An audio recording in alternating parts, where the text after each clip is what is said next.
আমার হায়াতের কসম, আমার ইমানের কসম, ওই আল্লাহর কসম করে বলছি যে আল্লাহর হাতে আমার জীবন।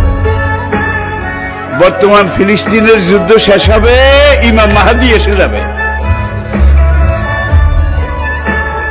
ইমাম মাহাদি আসার 9 বছর পরে, ইমাম মাহাদি আসার 9 বছর পরে ঈসা আলাইহিস সালাম আসবেন।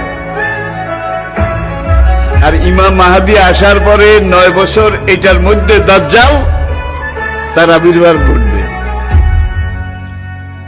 এমন সময় আমি আপনাদের সাথে কথা বলছি, হাদিসের ভাষ্য অনুযায়ী মনে করেন দাজ্জাল আপনার বাড়ির দরজায় এসে দাঁড়িয়েছে। এমন সময় আমি আপনাদের সামনে কথাগুলো বলছি, যেই সময় মনে করেন ইমাম মাহাদি আপনার ঘরের সামনে এসে দুয়ারের কড়া নাড়তেছে।